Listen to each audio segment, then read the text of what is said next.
Angela Levin, Meghan Markle went to Nigeria and she made such a big deal about the fact that now she believes she is Nigerian in some way.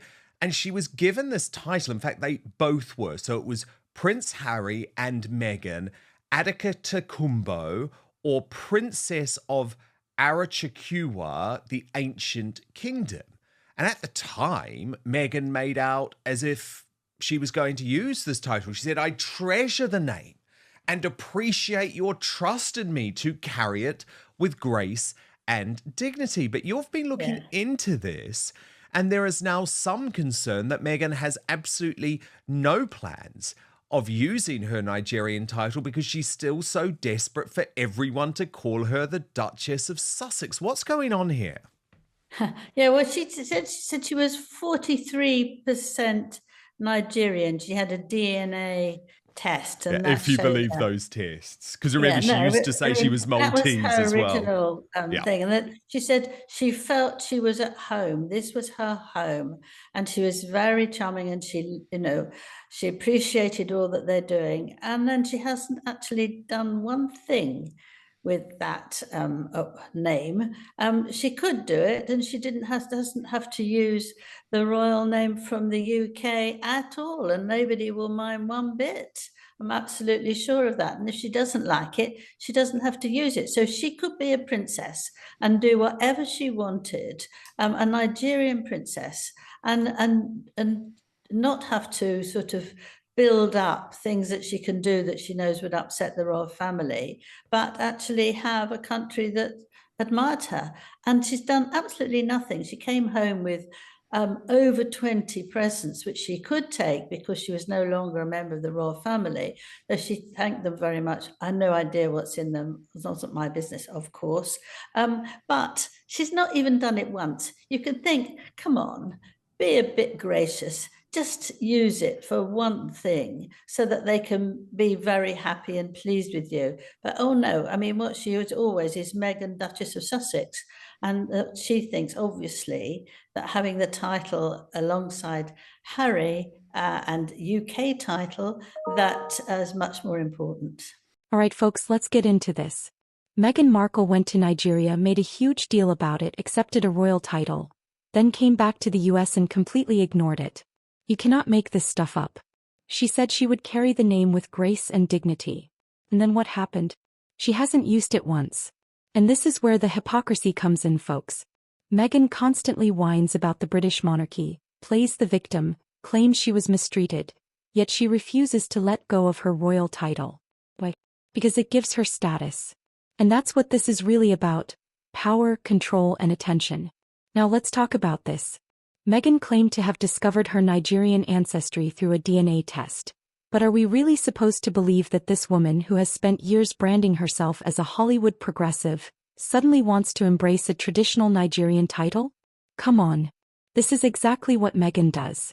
She jumps onto whatever cause will get her the most headlines and then moves on when it no longer serves her.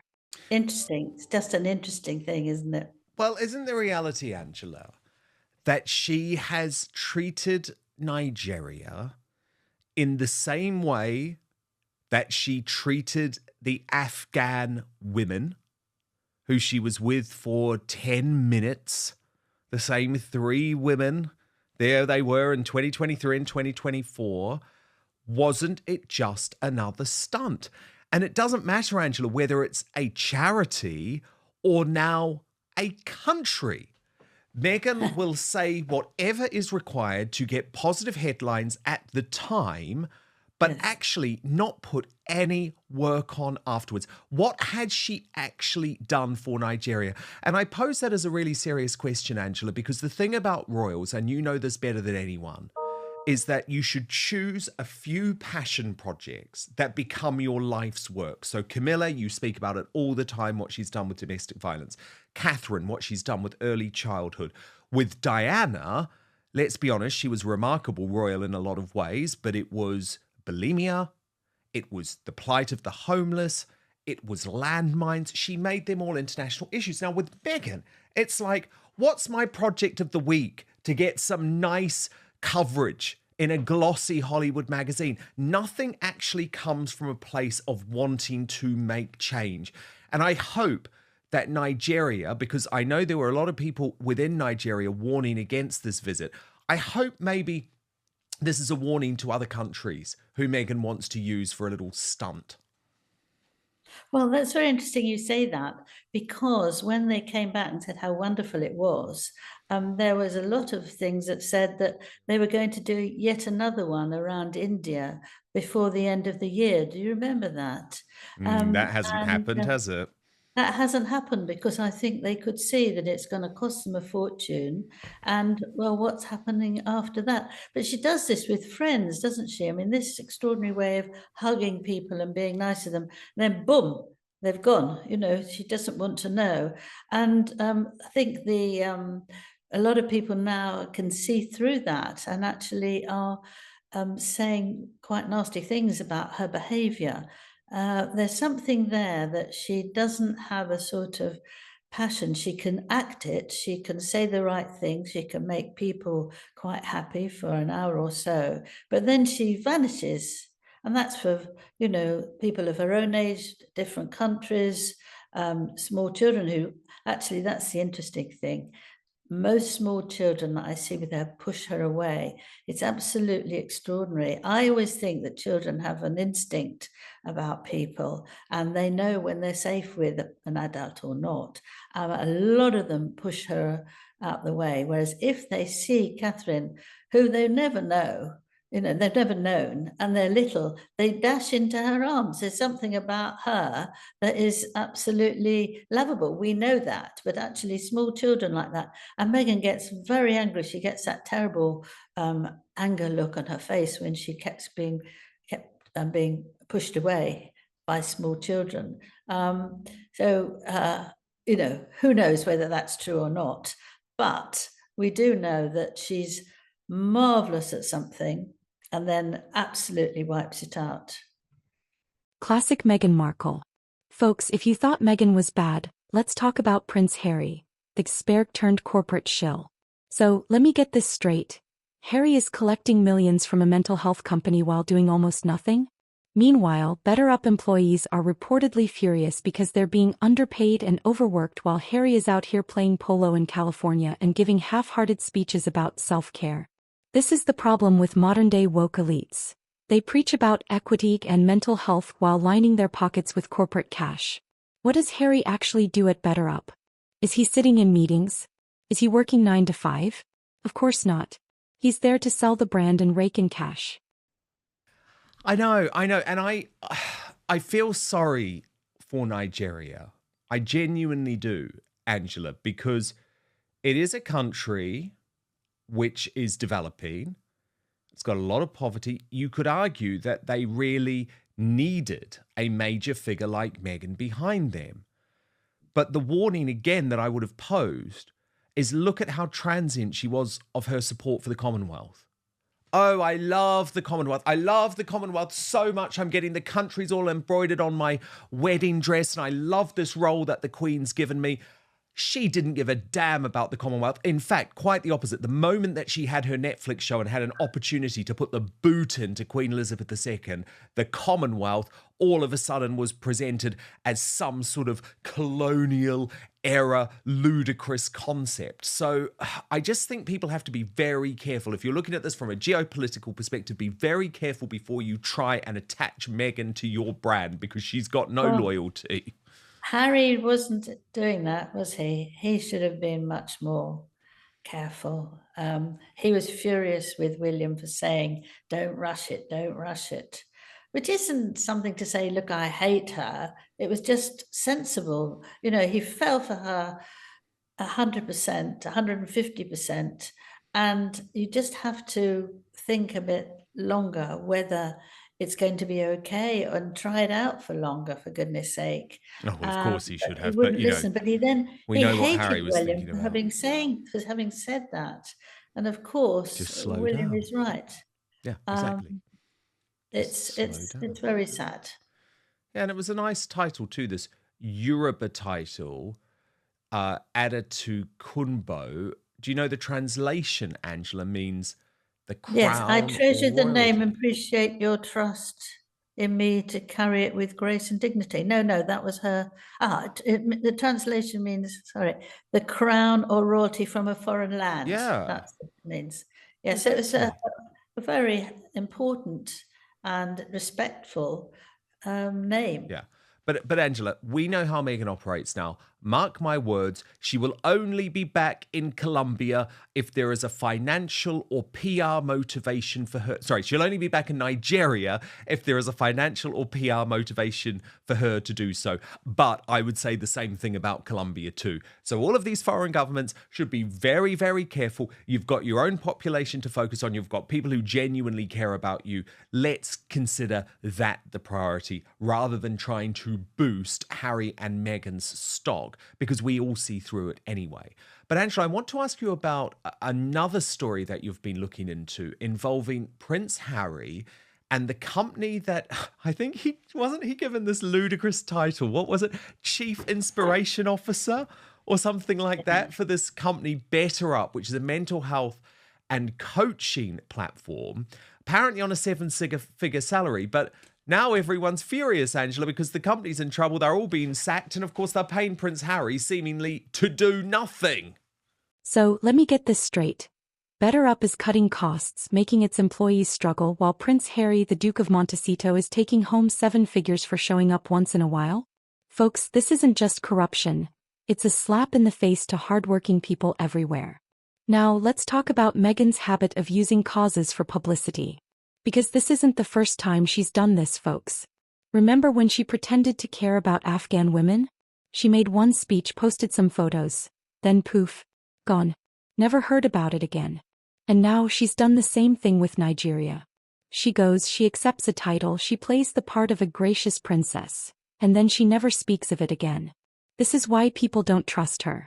Everything is a PR stunt. Yes, they are very upset with him. I mean, what Harry had to do, he was there just to advise people and he would see them. But then they gave him a boost up instead of a better up. And they said that they'd like him to have a sort of remote discussion with people like a university and do that all himself, look after the people who needed help psychologically and mentally, and do that on his own when he wants to. Well, I mean, I don't think Harry's quite the right person to do that because he hasn't sorted himself out yet. And if it's going to be a me, it's not going to be very helpful to them. But nonetheless, they paid him a 7-figure salary a year. That's over $1 million. And because of difficulties, or maybe it didn't work, staff turned on the company because 100 of them have been laid off, and they don't know what on earth Harry is doing. They said he was a distraction. I'm not sure what that means. It's fun and sort of hearing jokes or what. But one of them said his responsibilities are 0 things. Now, we don't know whether that's true or not, but it's not very complimentary that he should be responsible for all this and have that sort of money. I mean, to Harry, I suppose it's very necessary and important, and nothing like having 6 million when you leave your family. But it is very, very hard on the people who are struggling. I got his title wrong, Angela. It was not Chief Inspiration Officer, it's Chief Impact Officer. But can I just be honest about this, having worked in the corporate world myself before? This is just a made-up title. It's effectively when you just want to bring someone in to be the face of your company. And more fool, better up.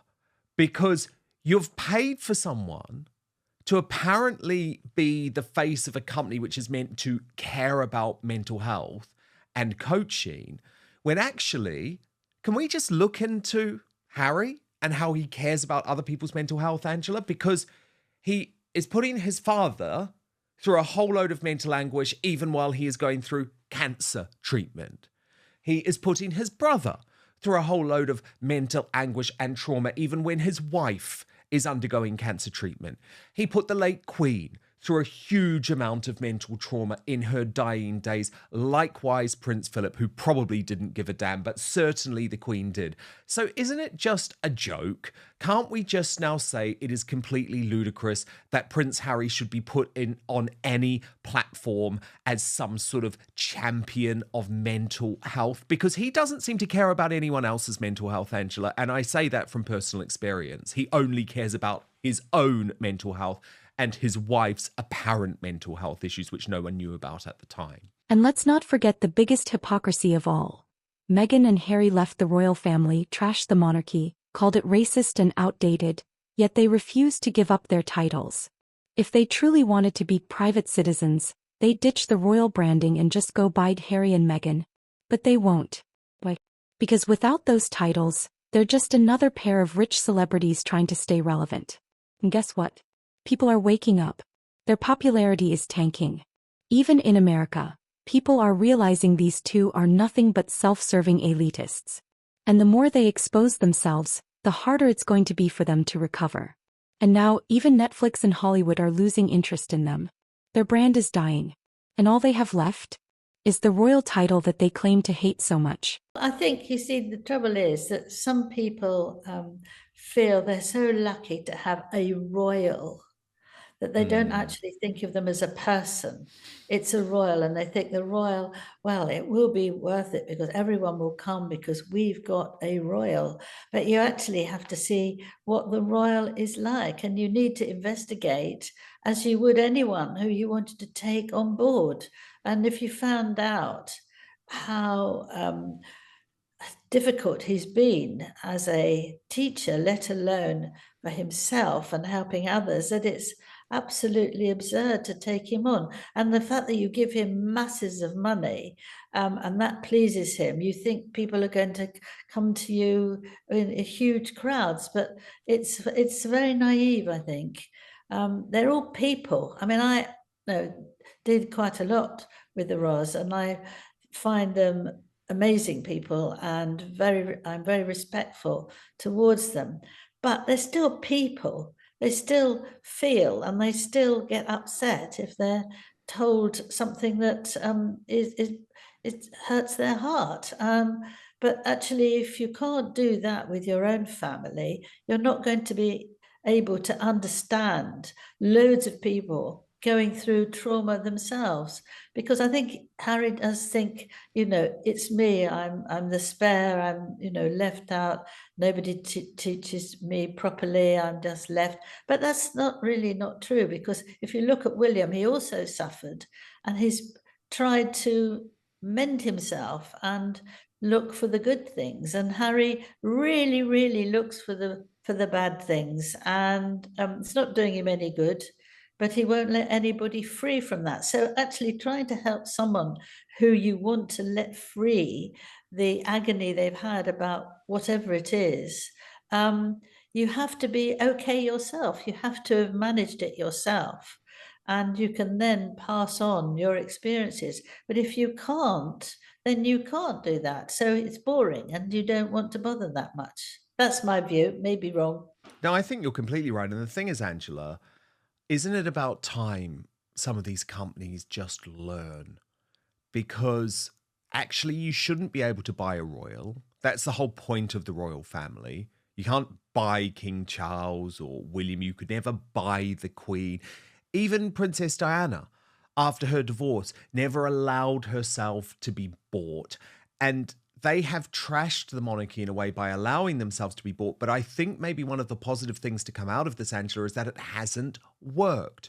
Because buying Harry and Meghan was a disaster for Netflix, for Spotify, because their boss, Bill Simmons, described them as effing grifters. Excuse my French, but that was his language about it. It hasn't worked for Netflix, Angela, who spent all of this money and actually hasn't had what they need for them. Now we learn it hasn't worked for BetterUp either. So maybe it's a positive thing, actually, that you can't just buy a royal. It doesn't work that way. So let's recap. Meghan Markle rejected a Nigerian royal title after pretending to embrace it. Prince Harry is making millions from a company while his colleagues suffer. Meghan has a history of using causes for PR stunts and then disappearing. And despite trashing the monarchy, they refuse to give up their royal titles. Folks, I don't know how much longer they can keep this up. The grift is running out of steam.